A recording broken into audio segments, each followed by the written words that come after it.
प्रिय विद्यार्थियों, मैं Basant Kumar Praveen maths with GS campus में आपका हार्दिक स्वागत करता हूं। हिस्ट्री सीरीज में आज एक नया टॉपिक है जिसका नाम है प्राग ऐतिहासिक काल, यानी इतिहास का जो पहला कालखंड है उसके बारे में हम इन डिटेल्स पढ़ेंगे। तो चलिए बिना बात किए हुए डायरेक्ट हम टॉपिक पर आते हैं।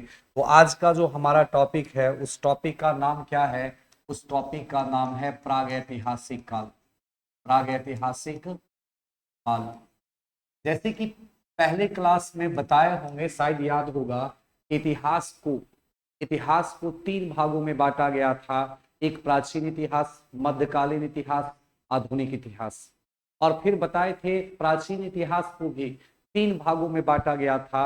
एक प्रागैतिहासिक काल, एक अर्ध ऐतिहासिक काल और एक हम बताए थे ऐतिहासिक काल। अगर प्राग ऐतिहासिक काल की बात करें तो इतिहास का वैसा कालखंड जिसकी जानकारी हमें सिर्फ और सिर्फ पुरातत्व से मिला है। इस कालखंड का कोई भी लिपि का साक्ष्य हमारे पास नहीं है। उस कालखंड को क्या बोलते हैं? तो प्राग ऐतिहासिक काल बोलते हैं। तो चलिए प्राग ऐतिहासिक काल शुरू करते हैं। अगर इसके कालखंड की बात करें तो इसका कालखंड कब से कब तक माना जाता है? तो माना जाता है अज्ञात काल से। अज्ञात काल से कब तक? तो अज्ञात काल से 3000 बीसी तक, यानी ईसा मसीह के जन्म के 3000 साल पहले यह काल समाप्त हो गया। इस काल की बात करें तो मुख्य रूप से कितने भागों में बांटा गया है? मुख्य रूप से दो भागों में बांटा गया था। एक बताए होंगे पाषाण काल और दूसरा क्या था? दूसरा था ताम्रकाल। मनुष्य सबसे पहले किसी धातु से यदि परिचित हुआ था तो वह धातु क्या था? तो वह धातु तांबा था। तो धातु क्या था? तांबा था। और मनुष्य सबसे पहले किसी चीज को हथियार बनाया था तो वह हथियार किस चीज का बना था? तो वह पत्थर का बना था।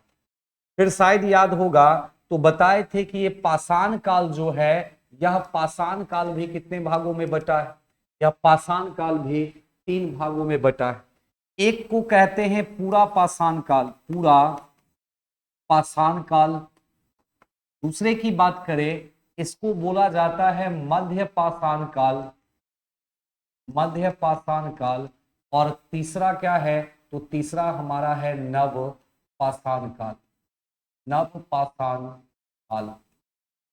तो इस पाषाण काल को कितने भागों में बांटा गया है? तीन भाग में, पूरा पाषाण काल, मध्य पाषाण काल और नव पाषाण काल। इस तीनों कालखंड के बारे में कुछ ना कुछ बताए होंगे। जैसे पूरा पाषाण याद कीजिए, बताए होंगे पूरा पाषाण काल में आग का क्या हुआ था? तो आग का आविष्कार हुआ। लेकिन आग का उपयोग करना मानव किस काल में शुरू किया था? नव पाषाण काल। इस काल में मानव क्या है? तो मानव भोजन संग्राहक है। भोजन उत्पादक की श्रेणी में कब पहुंचा? तो भोजन उत्पादक की श्रेणी में पहुंचता है नवपाषाण काल। मानव के द्वारा किया गया पहला वैज्ञानिक आविष्कार क्या था? तो पहिया था। और पहिया का आविष्कार किस काल में हुआ? तो नवपाषाण काल में हुआ। मानव ने पशुपालन की शुरुआत किस काल में किया? तो वह मध्य पाषाण काल में किया। ये आदि छोटी छोटी बातें हम बता चुके थे पिछले क्लास में। तो चलिए हम एकदम डिटेल से बात करते हैं पाषाण काल पर। और पाषाण काल की बात करें तो पाषाण काल का जो सबसे पहला, आज का टॉपिक क्या है? प्रागैतिहासिक काल का पाषाण काल। और पाषाण काल की बात करें तो पाषाण काल में बताए थे यह कितने भागों में बटा है? तीन भागों में बटा है। सबसे पहला अगर बात करें पाषाण काल में, तो पाषाण काल में हमारे पास क्या है? हमारे पास है पूरा पाषाण काल, पूरा पाषाण काल। और पूरा पाषाण काल की बात करें तो इसका जो कालखंड है वह कालखंड कब से कब तक? वह कालखंड अज्ञात काल से लेकर 10,000 बीसी तक, यानी ईसा मसीह के जन्म से पूर्व तक का कालखंड माना जाता है। ध्यान दीजिए, अलग अलग किताब में कालखंड को लेकर अलग अलग डेट मिलता है, इसलिए घबराना नहीं है कि यहाँ पर वास्तविक में डेट क्या होगा और वास्तविक क्या है। जो हम लिखे हैं परफेक्ट है, वो मान के चलिए। अलग अलग किताब में अलग अलग डेट है। अगर बात करें हम पूरा पाषाण काल की तो पूरा पाषाण काल की अगर बात करें खोज किसने किया, तो पूरा पाषाण कालीन औजार की खोज 1863 ईस्वी में, कब, तो 1863 ईस्वी में पूरा पाषाण कालीन औजार की खोज एक व्यक्ति के द्वारा किया गया था, जिसका नाम क्या है, जिसका नाम है Robert Robert Bruce Foote. Robert Bruce Foote के द्वारा पूरा पाषाण कालीन औजार की खोज किया गया था। कहां से, तो वह स्थान था मद्रास, और मद्रास के किस जगह से, तो जगह का नाम है पल्लवरम। रॉबर्ट ब्रूसफुट के द्वारा पूरा पाषाण कालीन औजार की खोज किया गया था सर्वप्रथम 1863 ईस्वी में मद्रास के पल्लवरम नामक स्थान पर। और ये खोजा गया, अगर बात करें हम प्राचीन वस्तु की, तो ये क्या था, ये था हैंड एक्स। क्या था, तो ये था हैंड एक्स। हैंड एक्स कहने का मतलब क्या, ये हस्त कुल्हाड़ी, हस्त कुल्हाड़ी। और जो किस चीज का बना था, तो यह पत्थर का बना था। किस चीज का बना था, पत्थर का। पिछले क्लास में पूरा हम क्लियर कर दिए थे कि पूरा पाषाण, मध्य का पाषाण और नव पाषाण में अंतर क्या है, इसका परिभाषा भी हम बता दिए। अगर कोई दिक्कत हो समझने में, तो हिस्ट्री का पहला क्लास आप जाकर देख लीजिए। देखिए, पूरा पाषाण कालीन यानी भारतीय इतिहास के सबसे प्राचीन काल की वस्तुओं की खोज रॉबर्ट ब्रूसफुट के द्वारा किया गया था। इसलिए रॉबर्ट ब्रूसफुट को क्या कहा जाता है, रॉबर्ट ब्रूसफुट को कहा जाता है भारतीय प्रागैतिहासिक पुरातत्व का जनक। पुरातत्व का जनक किसको बोलते हैं, तो ये बोलते हैं रॉबर्ट ब्रूसफुट को। क्यों बोलते हैं, क्योंकि भारतीय इतिहास के सबसे प्राचीन वस्तु की खोज किसने किया, रॉबर्ट ब्रूसफुट। इसीलिए इसको कहा जाता है भारतीय प्रागैतिहासिक पुरातत्व का जनक। अब यहां एक क्वेश्चन बनता है कि भाई भारतीय पुरातत्व का जनक किसको कहते हैं, भारतीय पुरातत्व का जनक किसको कहते हैं, तो ध्यान दीजिए, भारतीय पुरातत्व का जो जनक है, ये किसको कहेंगे, तो ये कहेंगे कनिंघम को। किसको कहेंगे, कनिंघम को, अलेक्जेंडर कनिंघम। क्यों इसको कहा जाता है, भारतीय पुरातत्व का सबसे प्राचीन जो खोज है, वह सबसे प्राचीन वस्तु की खोज किया था रॉबर्ट ब्रूसफुट, और इसलिए इसको कहे भारतीय प्रागैतिहासिक पुरातत्व का जनक। लेकिन भारत के पुरातत्वों पर सर्वप्रथम रिसर्च करने का काम, सर्वेक्षण करने का काम कौन किया था, तो कनिंघम किया था। इसलिए कनिंघम को कहते हैं भारतीय पुरातत्व का जनक। दोनों अलग अलग, भारतीय पुरातत्व का जनक। और ये कनिंघम वही व्यक्ति है जो सासाराम में स्थित शेरशाह सूरी के मकबरा को क्या कहा था, ताजमहल से खूबसूरत का। क्या बताया था, ताजमहल से खूबसूरत बताया। अब ध्यान दीजिए, इस काल की बात करें, इस काल में जो मानव है, वह मानव क्या है, तो मानव असभ्य है। मानव क्या है, असभ्य है, यानी किसी भी प्रकार की सभ्यता का विकास इस कालखंड में नहीं हुआ। मानव का जो निवास स्थान है, वह निवास स्थान कहां पर है, वह निवास स्थान जंगल में। मानव किस वेशभूषा में रह रहा है, तो यह आदि मानव के रूप में, आदि मानव के रूप में यह स्थित है। खान पान की बात करें, यह खान पान क्या खाता था, तो पेड़ पौधे पे लगे फल को खाता था, जानवर को मार कर खाता था। अब किसी जानवर को मार दिया, उसका मांस खा लिया, मांस खाने के बाद उस मांस को संरक्षित रख देता था, और बाद में जब फिर भूख लगा, फिर वही मांस खा लेता था, कच्चा मांस खाता था। अब कच्चा मांस खाता था, मांस को जमा करके रखता था। इसलिए हम कहते हैं इस काल में मानव क्या है, इस काल में मानव है भोजन संग्राहक। भोजन संग्राहक। इस काल में मानव के द्वारा आग का आविष्कार किया गया था। किसका आविष्कार किया गया था, आग का आविष्कार किया गया, लेकिन मानव आग का उपयोग करना नहीं सीखा था। आग का उपयोग करना नहीं सीखा था। अब आगे अगर बात करें, इस काल का जो हमें साक्ष्य है, वह साक्ष्य कहां से मिलता है, मूल रूप से इस काल का जो साक्ष्य है हमें मिल रहा है सोहन नदी, सोहन नदी घाटी से, सोहन नदी घाटी से। अगर बात करें बेलन नदी घाटी से, बेतवा नदी घाटी से, इन सभी नदी घाटियों से हमें क्या मिला है? तो पूरा पाषाण कालीन औजारों का साक्ष्य मिला। किस काल का? तो पूरा पाषाण कालीन औजारों का साक्ष्य मिल रहा है। सोहन नदी, बेलन नदी घाटी, बेतवा नदी घाटी, इन सभी नदी घाटियों से मिला है। और याद रखिए एक गुफा है, और एक गुफा है कहां पर? वह गुफा है मध्य प्रदेश के, मध्य प्रदेश में स्थित है, जिसका नाम है भीमबेटका की गुफा।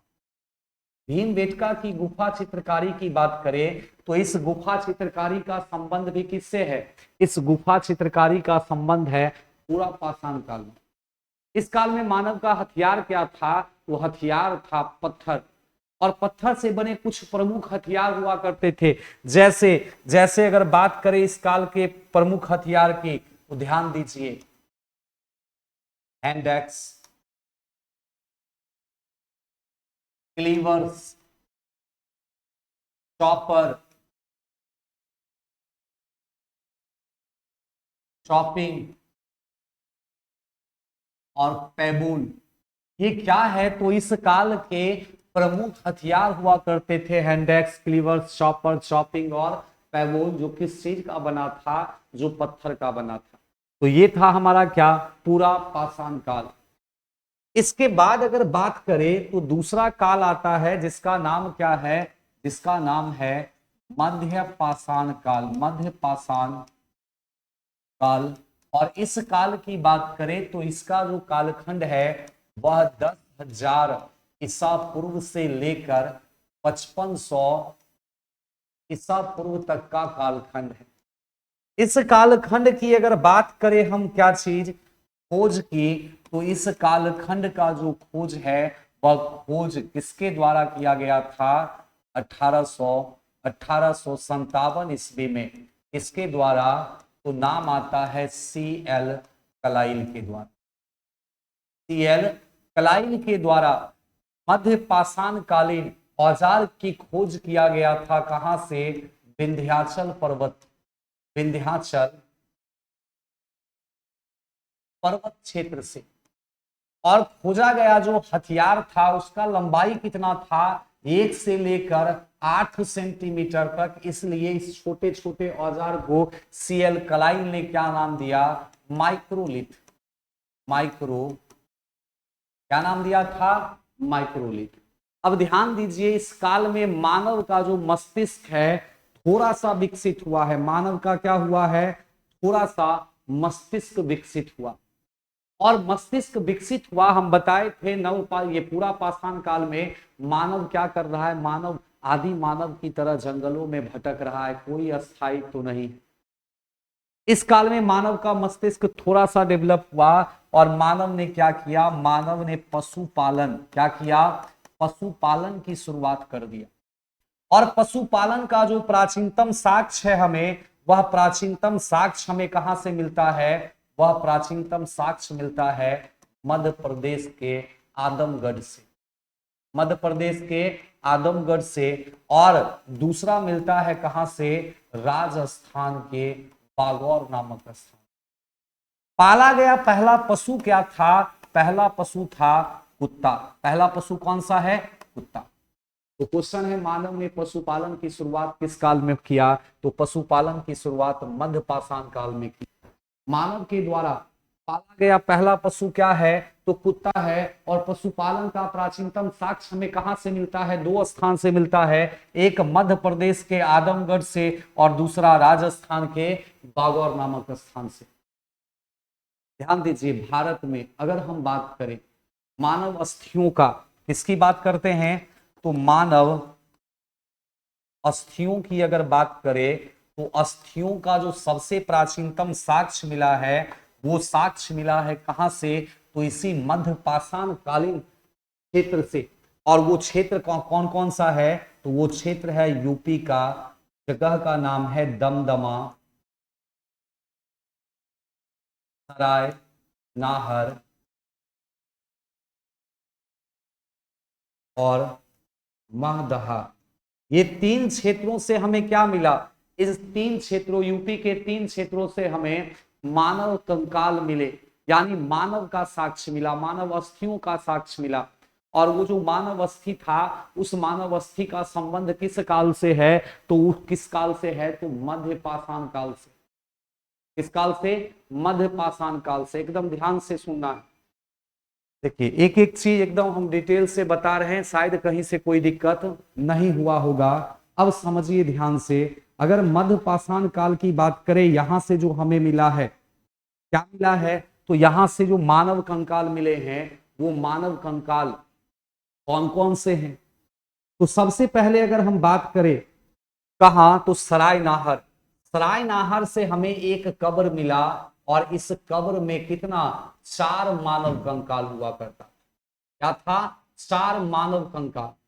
अगर महदहा से बात करें, महदहा से भी हमें कुछ मानव कंकाल मिले, महदहा से भी हमें कुछ मानव कंकाल मिले थे। और वो मानव कंकाल की बात करें, तो वो मानव कंकाल क्या था, तो महदहा से हमें हड्डी और सिंह, हड्डी और सिंह के, किस चीज का, हड्डी और सिंह के बने औजार मिले।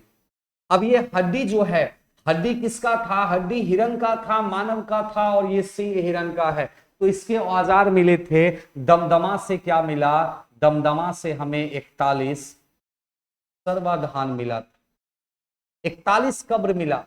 अब 41 कब्र में ध्यान देना है, इसमें से अगर बात करें 5 कब्र की, 5 कब्र में क्या था, तो 5 कब्र में युगल समाधि हुआ, 41 कब्र।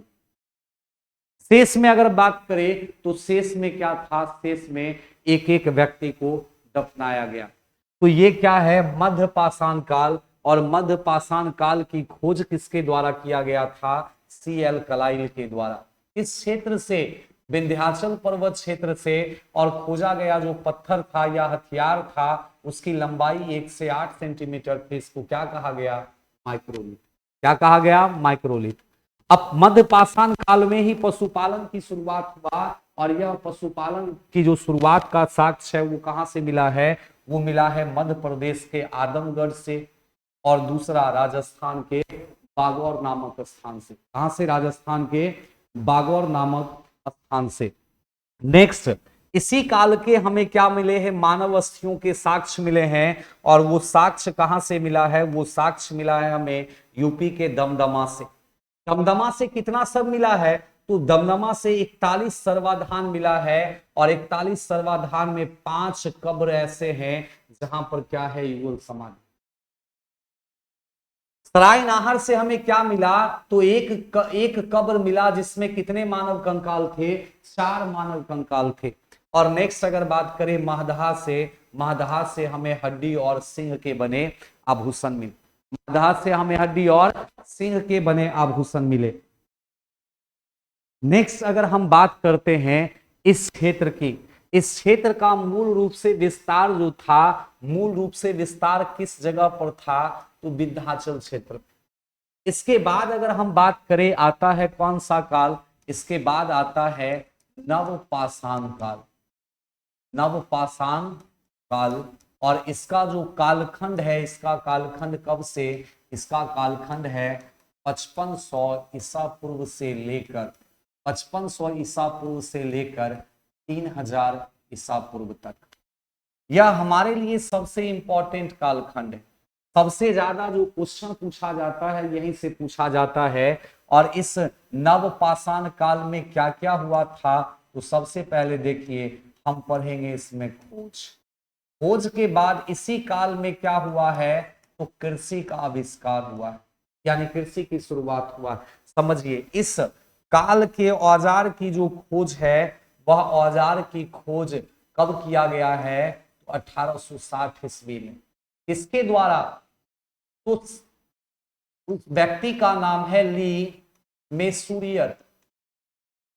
ली मेसूरियर के द्वारा नवपाषाण कालीन औजारों की खोज किया गया था। कहां से किया गया था, यूपी में एक नदी है और इस नदी का नाम है टोंस नदी। इसी टोंस नदी घाटी से नवपाषाण कालीन औजार की खोज की गई। इस काल की बात करें तो मानव का मस्तिष्क जो है सबसे ज्यादा अगर विकसित हुआ था किसी काल में, तो वह काल कौन सा है? नवपाषाण काल। इस काल में मानव क्या किया? पशुपालन के साथ, ध्यान दीजिए, पशुपालन के साथ कृषि करना शुरू कर दिया। और कृषि का जो प्राचीनतम साक्ष्य है, प्राचीनतम साक्ष्य हमें कहां से मिलता है? तो प्राचीनतम साक्ष्य मिलता है पाकिस्तान के बलूचिस्तान में स्थित मेहरगढ़ से। कहां से? मेहरगढ़ से। यानी कृषि का प्राचीनतम साक्ष्य हमें कहां से मिला? मेहरगढ़ से मिला। और मानव कृषि कर रहा है, खेती कर रहा है, यानी अस्थाई निवास बनाया, तो अस्थाई निवास का भी साक्ष्य कहां से मिलता है? वह मिलता है अस्थाई निवास भी मेहरगढ़ से। और अस्थाई निवास मानव किस काल में बनाया था? इसी काल में बनाया था अस्थाई निवास। ध्यान से समझिए, आगे हम और पढ़ेंगे यह चीज, यह फैक्ट जो है वह चेंज हो चुका है नवीनतम खोज के अनुसार, तो उसको हम आगे देखेंगे। या चलिए यहीं पर हम बता देते हैं। अगर हम नवीनतम खोज की बात करें तो ध्यान दीजिए, नवीनतम खोज के अनुसार, भारतीय उपमहाद्वीप में या भारत में कृषि का सबसे प्राचीनतम जो साक्ष्य मिला है वह हमें कहां से मिला है? तो यूपी में एक जिला है जिसका नाम है संत कबीर जिला। क्या नाम है? इस जिला का नाम है संत कबीर नगर जिला। और इस जिला में एक जगह है, जगह का नाम है लहुरा देव। और इसी लहुरा देव नामक स्थान से भारत में सबसे प्राचीनतम कृषि का साक्ष्य मिला नवीनतम खोज के अनुसार। यहां क्वेश्चन थोड़ा सा कंफ्यूज करेगा, कंफ्यूज क्या करेगा? तो क्वेश्चन पूछ लिया कि भारत में प्राचीनतम कृषि का साक्ष्य कहां से मिला। अब वहां ऑप्शन में अगर दे दे, ऑप्शन में दे दे मेहरगढ़, या क्वेश्चन पूछेगा प्राचीन इतिहास में कृषि का प्राचीनतम साक्ष्य कहां से मिला, ऑप्शन अगर मेहरगढ़ है तो मेहरगढ़ हमारा सही होगा। मेहरगढ़ के अलावा अगर लहुरा देव दिया हुआ है तब हम क्या मारेंगे? तब मारेंगे लहुरा देव, क्योंकि नवीनतम खोज के अनुसार कृषि का प्राचीनतम साक्ष्य से मिला। एक चीज और हम पीछे आते हैं, यहां देखिए, मानव अस्थि का जो प्राचीनतम साक्ष्य मिला है वो कहां से मिला है? यूपी के दमदमा, सरायनाहार और महदहा से। लेकिन नवीनतम खोज के अनुसार अगर बात करें, तो नवीनतम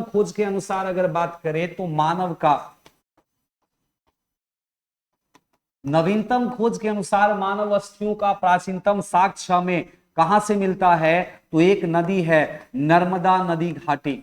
नर्मदा नदी घाटी क्षेत्र में स्थित एक जगह है, जगह का नाम है हथनौरा। क्या नाम है इसका? जगह का नाम है हथनौरा। और इसी हथनौरा नामक स्थान से मानव अस्थि का प्राचीनतम साक्ष्य मिला। अब यहां भी क्वेश्चन बनेगा, क्वेश्चन क्या बनेगा? तो क्वेश्चन पूछ दिया मानव अस्थियों का प्राचीनतम साक्ष्य कहां से मिला। ऑप्शन में है दमदमा, सरायनाहार, महदहा, और एक ऑप्शन में दे दिया लहुरा देव। तो क्या करेंगे हम? लहुरा देव पर टिक कर देंगे। अगर ऑप्शन में ये नहीं, यही तीनों है दमदमा, सरायनाहार, महदहा, और लास्ट एक ऑप्शन है इनमें से सभी, तो क्या करेंगे? इनमें से सभी मारेंगे। क्लियर है? चलिए आगे हम बढ़ते। आगे यहां अगर बात करें नवीनतम खोज के अनुसार कृषि का प्राचीनतम साक्ष्य कहां से मिला था? तो लहुरा देव नामक स्थान से कृषि का प्राचीनतम साक्ष्य मिला। और मानव जो कृषि किया था, वो कृषि सबसे पहले किस चीज का था? सबसे पहले जौ का, उसके बाद अगर बात करें गेहूं का, इसके बाद अगर बात करें कपास का। तो इन सभी चीजों की खेती की शुरुआत मानव किया था। और ध्यान दीजिए, अगर बात करें हम चावल की खेती की, तो चावल की खेती का प्राचीनतम साक्ष्य जो हमें मिलता है, वह प्राचीनतम साक्ष्य कहां से मिलता है? कोल्डी हवा नामक स्थान से। कोल्डी हवा नामक स्थान से। और ये जो प्राचीनतम साक्ष्य है चावल की कृषि का या चावल की खेती का, ये क्या है? विश्व में सबसे प्राचीन चावल की खेती का साक्ष्य। आगे इस काल की अगर बात करें, मानव ने क्या किया? इस काल में मानव ने भोजन पकाने के लिए मृदभांड का आविष्कार किया। और मृदभांड पर पहली बार रंग का प्रयोग भी इसी काल में हुआ। और इस काल में मानव क्या कर रहा है? बताए होंगे पहिया का आविष्कार किया, और पहिया का आविष्कार मानव के द्वारा किया गया प्रथम वैज्ञानिक आविष्कार था। मानव के द्वारा किया गया प्रथम वैज्ञानिक आविष्कार था। मानव ने क्या किया इस काल में आग का प्रयोग करना शुरू किया। और ध्यान देना, क्वेश्चन पूछेगा राख के ढेर का साक्ष्य हमें कहां से मिला था, तो कर्नाटक के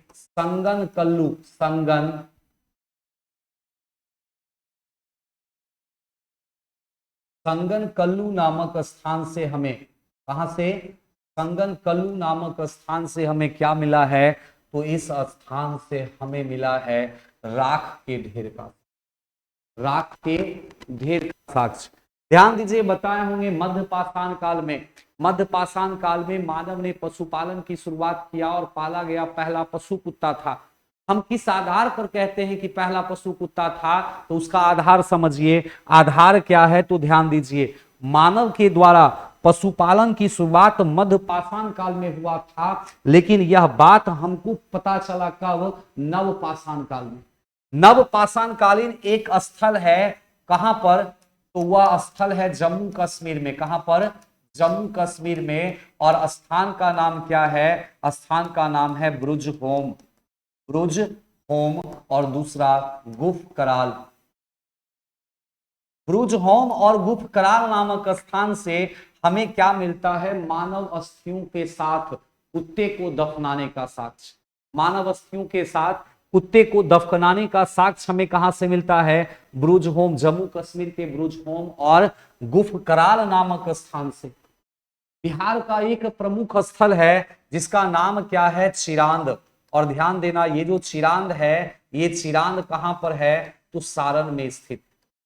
इस चिरांद की बात करें, यहां से हमें प्रचुर मात्रा में हिरण के हड्डियों के और सिंहों के औजार मिले। क्या मिले थे, औजार मिले थे। और इस चिरांद का संबंध पूछेगा किस काल से है, तो ये चिरांद का संबंध नव पाषाण काल से। किससे है, नव पाषाण काल से।